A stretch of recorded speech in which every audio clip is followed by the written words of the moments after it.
इस कहानी के साथ दो ख़ास चीज़ें जुड़ी हुई हैं। एक, कहते हैं कि मुंबई तब बॉम्बे हुआ करता था। बॉम्बे का ऑफिशियल, उससे पहले भी हालांकि दो चार कहते हैं कि लोग इनकाउंटर हुआ था, लेकिन रिकॉर्ड पे कहते हैं कि ऑफिशियल इनकाउंटर बॉम्बे का यही केस था जिसकी कहानी आज मैं सुनाने जा रहा हूँ। तो पहली चीज़ तो ये कि ये शायद बॉम्बे का पहला इनकाउंटर था। दूसरी ये कि कहानी जुड़ी हुई है कहीं ना कहीं बॉम्बे के पहले अंडरवर्ल्ड डॉन से भी।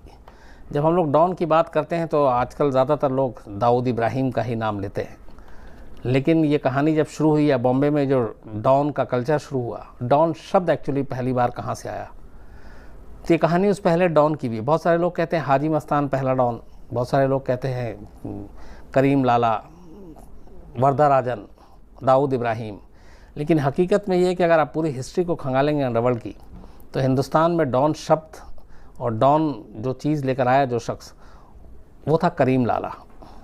करीम लाला शेर खान के नाम से भी मशहूर, पहले शेर खान ही था नाम, बाद में करीम लाला नाम पड़ा। करीम लाला को कहते हैं कि मुंबई का पहला डॉन था, बल्कि हिंदुस्तान का पहला डॉन, जबकि करीम लाला या शेर खान का हिंदुस्तान से कोई लेना देना नहीं था। ये अफ़गानिस्तान में पैदा हुआ शेर खान, और अफ़गानिस्तान में कहते हैं कि एक वहाँ के शाही परिवार में पैदा हुआ, बहुत ही अमीर घराने से पैदा हुआ। लेकिन 1940 के आसपास पाकिस्तान के पेशावर होते हुए, चूँकि उस वक्त पाकिस्तान था नहीं, हिंदुस्तान एक ही था, तो पेशावर के रास्ते शेर खान मुंबई पहुंचता है कारोबार के लिए, और कारोबार करना चाहता है, लेकिन उसकी नज़र ये थी कि कम वक्त में वो ज़्यादा से ज़्यादा पैसे कमा सके। तो करीम लाला हिंदुस्तान आता है और धीरे धीरे वो अपना बिज़नेस शुरू करता है, लेकिन बिज़नेस के आड़ में दरअसल वो स्मगलिंग का काम करता है। डायमंड, गोल्ड, डॉक पे और बाकी दूसरी जगहों से जो समंदर के रास्ते, और यहाँ तो उस वक्त तस्करी सबसे बड़ा धंधा हुआ करता था। तो तस्करी के धंधे में काफ़ी कमाई हुई। इस बीच में फिर उसने उस पैसों से मुंबई में जुए के अड्डे, शराब, ये सारी चीज़ों की भी दुकान खोली, वो भी चल पड़ा। फिर लोगों को उसने पैसे उधार देने शुरू किए। तो धीरे धीरे करीम लाला देखते ही देखते कद बढ़ता गया। इस दौरान में एक दूसरा शख्स था जो मुंबई में ख़ास तौर पे तस्करी में अपना हाथ आजमाना चाह रहा था, और वो था, उसका नाम हाजी मस्तान। लेकिन हाजी मस्तान को मालूम था कि करीम लाला का सारी तरफ दबदबा है, कब्ज़ा है, और उस वक्त अंडरवर्ल्ड में खून खराबा और लड़ाई बड़ी कम होती थी। तो हाजी मस्तान ने भी सोचा कि लड़ाई झगड़े से अच्छा है कि मिल बैठ के बात करते हैं और दोस्ती करके काम करते हैं। करीम लाला से फिर दोस्ती हो गई और इलाका बढ़ गया कि ये तुम्हारा इलाका, ये हमारा इलाका। इस बीच में एक तीसरा कैरेक्टर भी शामिल होता है जो साउथ से आया था, वर्दा राजन। वो भी तस्करी और इन सारी चीज़ों में और शराब और जुए के अड्डे में इन्वॉल्व था। तो वर्दा राजन को फिर लगा कि वो भी अकेले या लड़के कर नहीं सकता, तो उसने भी फिर करीम लाला से हाथ मिलाया। तो फिर अब 3 इलाके बढ़ गए अलग अलग, और उसमें बड़ा उसूल का सारे पाबंद थे कि जो जिनका इलाका है उस इलाके के बाहर वो काम नहीं करेगा। तो बिना खून खराबे के 3 गैंग ने फिर काम करना शुरू किया। लेकिन इन तीनों में, करीम लाला हो या फिर हाजी मस्तान या फिर वर्दा राजन, इनमें जो सबसे बड़ा कद और जिसकी दबदबा सबसे ज़्यादा था वो करीम लाला ही था। तो ये सारी चीज़ें चलती रहीं और करीम लाला का कद लगातार बढ़ता गया। करीम लाला के ऊपर इंस्पायर होकर बहुत सारी फिल्में भी बनी। कहते हैं कि जंजीर में जो प्राण ने शेर खान का रोल किया था, वो एक्चुअली कहीं ना कहीं करीम लाला से ही प्रभावित था, और करीम लाला को ही उसमें दिखाया गया था।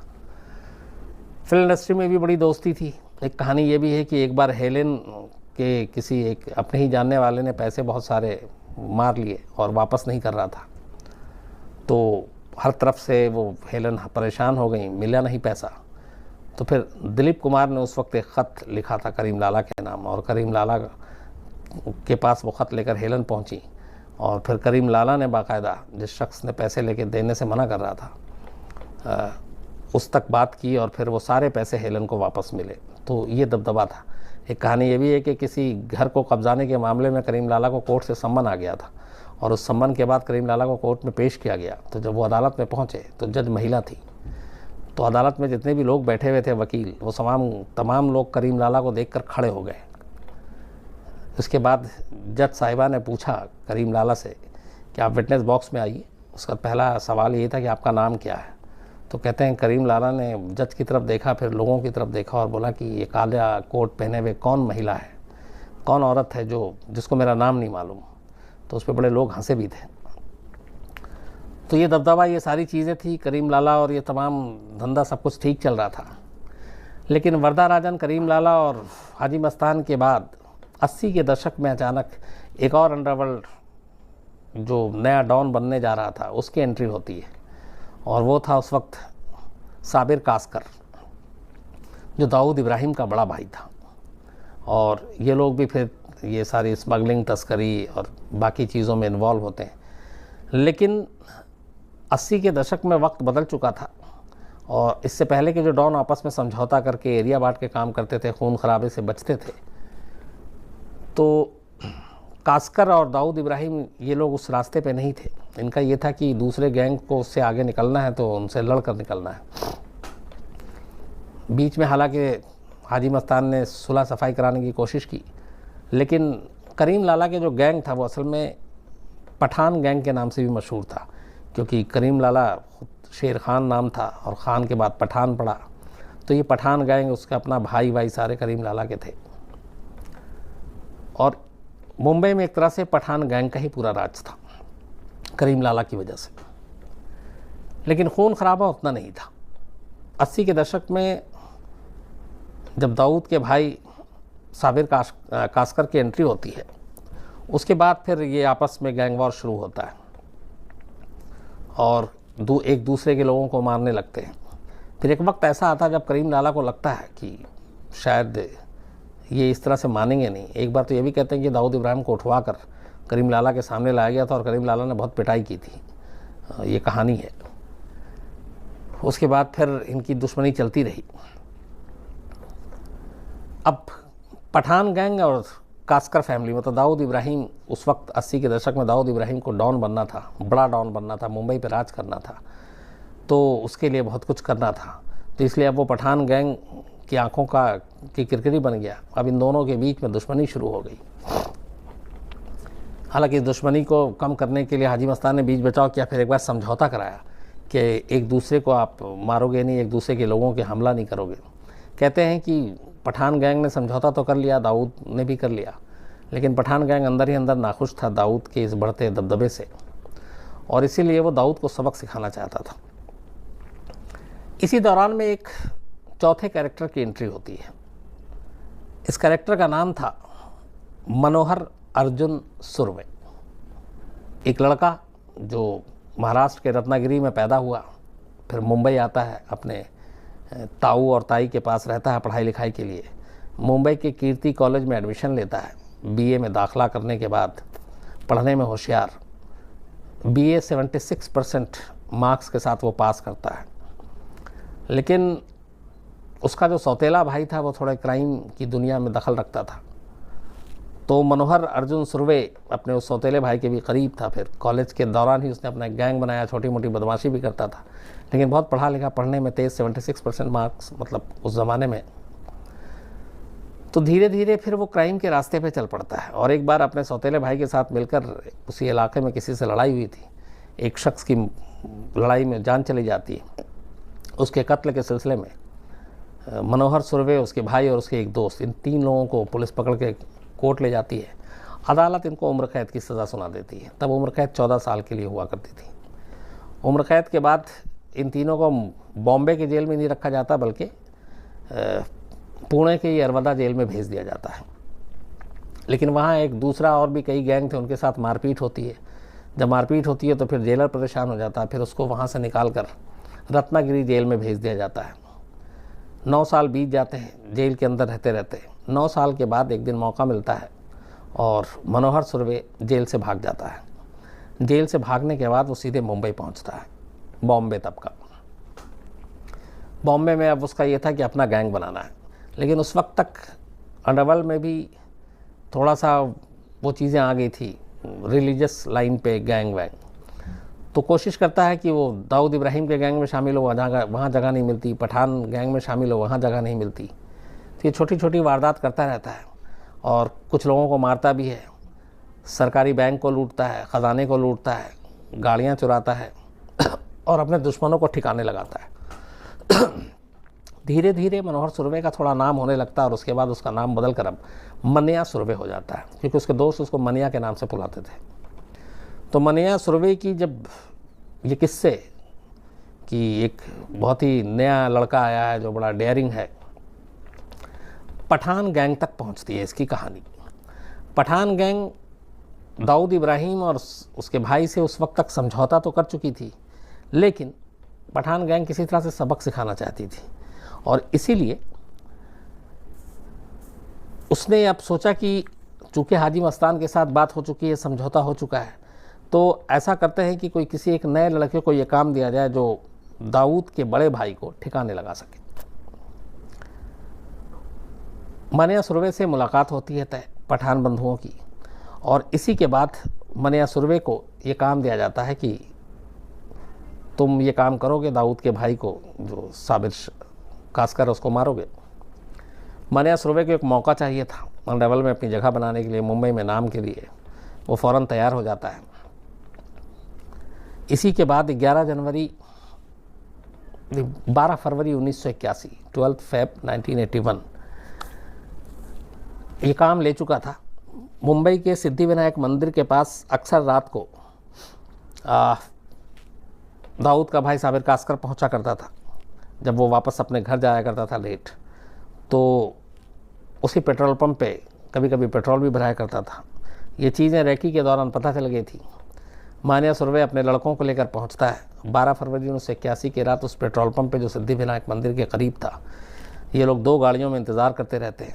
अचानक साबिर कासकर की वहाँ गाड़ी आती है, दाऊद के भाई की गाड़ी में। ये उसको देखते हैं, देखते ही उसके बाद ये दोनों तरफ से घेर लेते हैं और मनिया सुरवे जो है अंधाधुंध गोलियां चलाना शुरू कर देता है। दाऊद के बड़े भाई की मौके पर ही मौत हो जाती है। उसके बाद वो लोग यहाँ से भाग जाते हैं। इस कत्ल की खबर अगले दिन सारे अखबार में और उसके बाद हर तरफ अंडरवर्ल्ड में भी चर्चा का विषय है। दाऊद के बड़े भाई का कत्ल। जाहिर सी बात है पहला शक पठान गैंग पे था। पठान गैंग भी थोड़ा घबराता है, लेकिन फिर धीरे धीरे पता चलता है कि ये काम मनिया सुरवे नाम के एक नए गैंगस्टर ने किया है। अब यहाँ से मनिया सुरवे और दाऊद इब्राहिम की दुश्मनी शुरू होती है। लेकिन मनिया सुरवे इसके बाद उसका कद बहुत बढ़ गया और धीरे धीरे वो बहुत सारे फिर क्राइम करने लगा। इवन उसने पुलिस वालों पर भी हमला किया और उसने अपना गैंग बनाया। और इस गैंग ने पठान गैंग और एक तरह से दाऊद इब्राहिम गैंग, इनको भी उस वक्त पीछे छोड़ना शुरू कर दिया। अब इसको लेके इन दोनों गैंग में भी बेचैनी हो गई कि एक नया आया है और जिसकी वजह से हमारी ज़मीन खिसकती जा रही है। और मनिया सुरवे का क्राइम लगातार बढ़ता जा रहा था, यहाँ तक कि बॉम्बे पुलिस भी उस वक्त परेशान हो गई। पहले ही वो 80 से लेकर 84 तक पठान, बल्कि 84 नहीं 80 और 81 के दौरान में पठान गैंग और दाऊद इब्राहिम गैंग के बीच में होने वाले खून खराबे से मुंबई पुलिस परेशान थी। दोनों को वार्निंग भी दिया गया। अब उधर मनिया सुरवे भी एंट्री ले लेता है, तो बॉम्बे पुलिस के लिए अब 3 तरफ से परेशानी थी। और इन्हीं सब चीज़ों को देखते हुए बॉम्बे पुलिस ने फिर ये फैसला किया था कि अब बहुत हुआ, इस गैंग को रोकने के लिए कुछ कड़े कदम उठाए जाएंगे। उन्होंने बाकायदा इन गैंग को सबको मैसेज भी भिजवाया गया। और फिर हुआ कि पहला जो इसको रोका जाए वो है मनिया सुरवे। तो मनिया सुरवे को ठिकाने लगाने के लिए एक स्पेशल टीम बनाई गई और इस टीम को लीड किया था इसाक बागवान करके एक वहाँ पे उस वक्त अफसर थे क्राइम ब्रांच में। और ये हुआ कि हल यही है कि इसका इनकाउंटर किया जाए। इसके बाद धीरे धीरे करके मनिया सुरवे के एक लोगों को जो उसके गैंग के थे पकड़ा गया, उठाया गया, कुछ को मारा गया। लेकिन मनिया सुरवे का सुराग नहीं मिल रहा था। वो लगातार अपने जैसे से साथी पकड़े जाते, वो अपना जगह बदलता जाता। बीच में वो मुंबई छोड़कर भाग गया, फिर वापस आया, फिर अलग अलग ठिकानों पे जगहों पे रहने लगा। और ख़तरनाक इतना था कि अगर वो उसे पता चल जाता कि कोई हमला कर रहा है या पुलिस वाले हैं, तो वो गोली चलाने से भी नहीं सकता।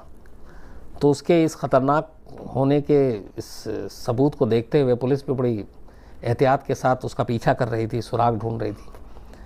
लेकिन लगभग दाऊद इब्राहिम के बड़े भाई के कत्ल को 1 साल बीत गए।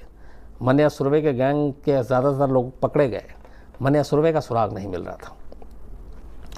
इसी बीच में तारीख आती है एक 11 जनवरी 1982। बड़े भाई की मौत के बाद दाऊद इब्राहिम का अब एक ही मकसद था और वो ये था कि अपने बड़े भाई की मौत का बदला लेना, और उसे पुख्ता सबूत मिल चुका था कि ये काम मनिया सुरभे ने किया, काम कराया पठान गैंग ने। तो पठान गैंग के बहुत सारे लोगों के साथ दाऊद इब्राहिम की मुठभेड़ हुई। कहते हैं दर्जन से ज़्यादा लोग मारे गए। एक एक करके दाऊद उन सबको निपटाता गया। जिन जिन लोगों को भी उसे शक था कि उसके बड़े भाई की मौत में ये लोग शामिल थे, उन सबको एक एक करके वो मारता गया। लेकिन असली कातिल जिसने गोली चलाई थी वो मनिया सुरभे था, और वो दाऊद के हाथ नहीं लग रहा था, यहाँ तक कि बॉम्बे पुलिस के हाथ नहीं लग रहा था। यहाँ ये भी कहते हैं कि उस वक्त दाऊद इब्राहिम के बॉम्बे पुलिस से रिश्ते बड़े अच्छे थे, इसलिए कि पठान गैंग का जो है वो बढ़ रहा था दबदबा, और बॉम्बे पुलिस पठान गैंग के दबदबे को कम करना चाहती थी। अब यहाँ पे भी खेल होता है सब। अब कम करने के लिए उसे चाहिए था एक कोई दूसरा मोहरा। तो लगा कि दाऊद गैंग अभी नई है, उठेगी, तो पठान गैंग को नीचे लाने के लिए दाऊद गैंग ही बेहतर है। तो बॉम्बे पुलिस ने कहते हैं कि दाऊद गैंग को थोड़ा सा प्रमोट करना शुरू किया पठान गैंग को ख़त्म करने के लिए। यहीं पे बॉम्बे पुलिस ने गलती भी की, क्योंकि पठान गैंग तो उसके बाद धीरे धीरे ख़त्म हो गया, लेकिन उससे बड़ा सरदर्द बन गया दाऊद इब्राहिम, जिसने 93 किया। लेकिन उस वक्त तक ये एहसास नहीं था बॉम्बे पुलिस को।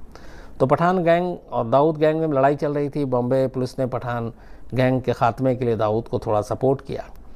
अब इस दौरान में दाऊद की चूँकि बॉम्बे पुलिस में अच्छी दोस्ती थी, उसको किसी भी कीमत पे मनिया सुरभे चाहिए था, और सारे लोग लगे हुए थे। इसी दौरान दाऊद के ही एक ख़ास गुर्गे ने 11 जनवरी 1982 को बॉम्बे पुलिस के उस टीम को इन्फॉर्मेशन दी, जिस टीम को मानिया सुरभे का इनकाउंटर करने के लिए कहा गया था, और उसे कहा कि आज मानिया सुरभे जो है दोपहर को करीब 1:30 बजे के आसपास वडाला एरिया में अंबेडकर कॉलेज जंक्शन के पास आएगा, और टैक्सी से आएगा। खबर उसकी एकदम पुख्ता थी, और वो वहाँ पे एक ब्यूटी पार्लर है उस पार्लर में अपनी गर्लफ्रेंड से मिलने आ रहा है। उस ब्यूटी पार्लर से उसको अपनी गर्लफ्रेंड को पिक करना, और फिर वो दोनों कहीं चले जाएंगे। मनिया सुरभे के बारे में जब पुलिस ने तफ्तीश की थी, तब ये पता चला था कि उसकी एक गर्लफ्रेंड है, लेकिन वो गर्लफ्रेंड कौन है ये नहीं मालूम था तब तक, ताकि उसके ज़रिए मनिया तक पहुंचा जाए। और मनिया ने भी इस बात का पूरा ख्याल रखा था, लेकिन उस मुखबिर को ये सारी चीज़ें मालूम थी। तो 11 जनवरी 1982 को उस मुखबिर ने पुख्ता जानकारी दी कि आज ये वडाला इलाके में अंबेडकर कॉलेज जंक्शन के पास टैक्सी से आएगा, 1:30 से 2 के बीच में आएगा, और अपनी गर्लफ्रेंड को लेकर जाएगा।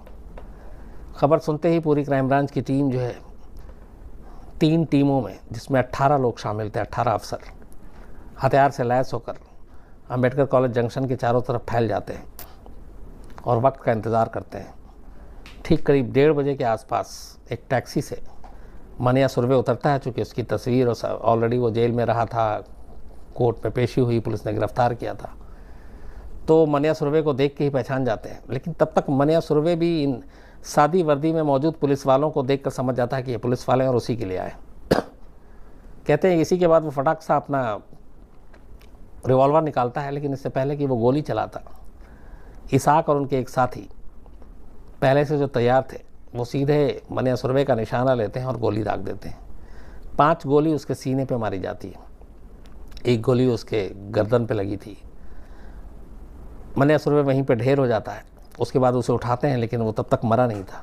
फिर उसको पुलिस की गाड़ी में डाला जाता है, और वहाँ से एक सवाई या कोई एक हॉस्पिटल है जो मुश्किल से 10 से 12 मिनट की दूरी पे है, तो उसको 10 से 12 मिनट में उस हॉस्पिटल में पहुँच जाना चाहिए था। लेकिन गाड़ी में डालने के बाद और गाड़ी वहाँ से जब चली, 30 मिनट तक वो गाड़ी हॉस्पिटल नहीं पहुँचती है, बल्कि वो गाड़ी बहुत ही स्लो और सड़क पे ही घूमती रहती है। वो कहते हैं इसके पीछे यही वजह थी कि मनिया सुरभे की तब सांसें चल रही थी इतनी गोली खाने के बाद भी, और पुलिस की टीम नहीं चाहती थी कि मनिया सुरभे जब हॉस्पिटल में पहुँचे तो वो ज़िंदा हो और डॉक्टर उसका इलाज करें और वो ठीक हो जाए। तो पुलिस चाहती थी कि जब ये आखिरी सांस ले चुका हो तब इसको हॉस्पिटल ले जाएंगे, और इसीलिए जो 10-12 मिनट का सफ़र था, जो 10-12 मिनट की दूरी पे हॉस्पिटल था, वहाँ तक पहुँचने में पुलिस को उस वक्त 30 मिनट लगे। जबकि ऐसे सिचुएशन में जहाँ पे किसी की जान को ख़तरा है और बुरी तरह गंभीर से रूप से घायल है, ज़ख्मी है, तो गाड़ी की स्पीड अपने आप तेज़ हो जाती है, जैसे एम्बुलेंस जिस तरीके से भागती है। लेकिन यहाँ पे उल्टा था, तो उसकी वजह यही थी। कहा जाता है कि ये श्योर करना था कि इस एनकाउंटर में मनिया सुरभे बचना नहीं चाहिए। तो वही हुआ, जब वो हॉस्पिटल पहुंचा तब तक मनिया सुरवे की मौत हो चुकी। इसके बाद इस मनिया सुरवे की मौत अगले दिन सारी तरफ सुर्खियों में थी। और इस मौत से सबसे ज़्यादा फ़ायदा हुआ दाऊद इब्राहिम को, क्योंकि दाऊद इब्राहिम को मनिया सुरवे से एक वक्त में ख़तरा हो गया था कि ये जिस तेज़ी से बढ़ रहा है तो शायद ये उसके गैंग को भी पीछे छोड़ दे। दूसरी चीज़ जो सामने आई बाद में वो ये कि मनिया सुरवे के इस एनकाउंटर के लिए दाऊद इब्राहिम ने भी पुलिस की मदद की, और जो मुखबिर जिसने खबर दी थी पुलिस को वो दाऊद का ही आदमी था, और दाऊद ने ही ये मैसेज पुलिस तक पहुंचाया, और दाऊद के कहने पे ही पुलिस मनिया सुरवे का एनकाउंटर करने के लिए तैयार बैठी थी। तो 11 फरवरी 1982 को मनिया सुरवे का एनकाउंटर हुआ। उसकी मौत के बाद फिर 1982 में दाऊद का एक तरह से अपने बड़े भाई की मौत का बदला पूरा हुआ। मनिया सुरवे के बाद अब मुंबई की सड़कों पर खून खराबे का दौर बहुत तेज़ी से बढ़ गया अब, क्योंकि अब एक मनिया सुरवे हट चुका था, अब सिर्फ बचा जो पठान गैंग और दाऊद। और यहीं से कहते हैं कि दाऊद का उत्थान शुरू हुआ। दाऊद ने एक एक कर पठान गैंग के लोगों को निशाना बनाना शुरू किया। हाजी मस्तान बीच में आया, लेकिन फिर हाजी मस्तान की भी बात नहीं सुनी, और तब तक हाजी मस्तान भी इन चीज़ों से किनारे होकर एक तरह से राजनीति और बाकी चीज़ों में जाने का रास्ता था। करीम लाला जो इस पूरे पठान गैंग के मुखिया थे, उम्र हो गई थी लगभग उस वक्त 70-72 के आसपास, तो वो भी धीरे धीरे बाकी उसके भाई और वो सारे गैंग चला रहे थे।